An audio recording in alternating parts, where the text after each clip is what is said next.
Alright, good morning mga boss amo. So meron tayo ditong gawa. Ang problema kasi nito, pagka daw ginagamit niya ng matagal or umiinit yung makina, namamalya na daw, tas namamatay-matay daw. So gagawin natin ngayon dito mga boss amo, papalitan natin ng pulser. So ito yung pulser, napaka-importante nito sa motor kasi pag ito sira na, namamalya na yung takbo ng motor, tapos minsan pag umiinit namamatay.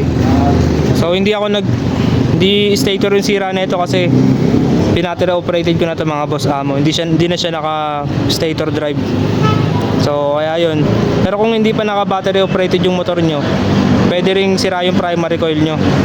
Kaya nga lang, ito kasing motor na to, wala na siyang primary coil, tinanggal ko na yung primary coil nya. Gawa nga nung nagpalit na ako dito ng CDI. Yung sinasabi kong primary coil dito, ito yon, yung black red. Yung black red na yan, wala nang silbi yan kasi binattery operated ko na to, wala nang connection yan. Ngayon gagawin natin, magpapalit tayo ng pulser yan, para tumino na yung motor na to.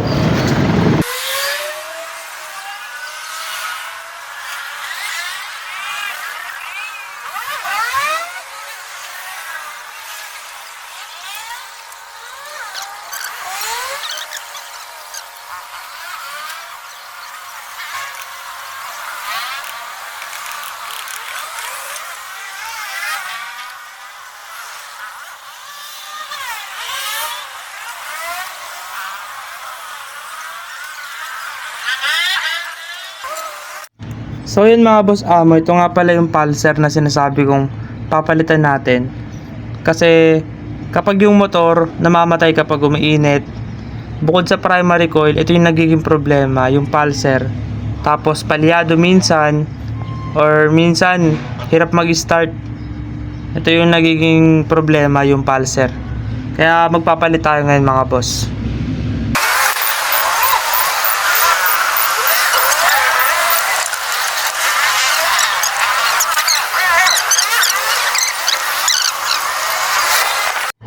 So ito pala mga boss amo yung ating pulser. Yan, ito yung papalitan natin. Tapos ito naman mga boss amo yung ipapalit natin na bagong pulser. Yan, so gawin natin, pagpalitin na natin to mga boss amo, ihinangin natin mamaya yan, tapos gagamit tayo ng shrinkable tube para safe yung wire dyan mga boss. So ito na mga boss amo, nakonect ko na po yung mga wire. So color coding lang po to mga boss amo, yung blue white sa blue white, tapos yung green sa green. Tapos hinangan natin mga boss amo para hindi siya mag lose contact. Yan, dapat maganda yung pagkakahinang natin dito. Syempre pati yung isa mga boss, lagyan din natin siya ng hinang para sigurado, kasi nababasa ito mga boss amo. Kaya kailangan talaga maayos yung pagkakahinang natin. Tapos lalagyan natin siya ng electrical tape. Yan. Then lalagyan natin siya ng shrinkable tube para safe mga boss amo, na hindi talaga siya mag lose contact. Importante kasi ito mga boss eh. Yan. Gamit lang tayo ng heat gun.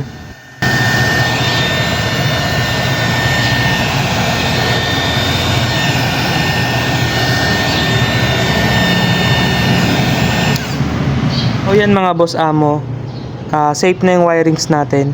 Meron na yung shrinkable tube. So maganda yung pagkakakabit natin. Tapos mga boss amo, syempre salpak na natin tong stator na kasama yung... So yan na nga mga boss amo, naikabit na nga po natin yung pulser, pati po yung stator natin. So sure na sure ako mga boss amo na goods na po yung under ulit nito. So yun lang mga boss amo, thank you pala sa mga nanonood sa atin, and God bless. Yan, so yan mga boss amo, tapos ko na palitan ng pulser. So ito na po yung motor, start na po natin siya.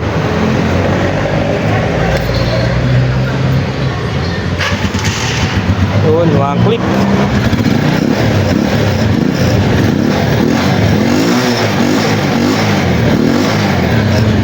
Yan mga boss amo, alis na po si Bossing. So thank you Bossing sa pagpapagawa dito. Kaya pala natin pinalitan yung pulser kasi kapag binabiyahe daw niya ng malayo, namamatayan daw siya. Alright. Okay, sir. Thank you.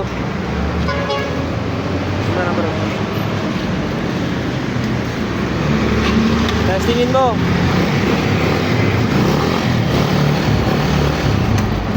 Okay, sir, ingat.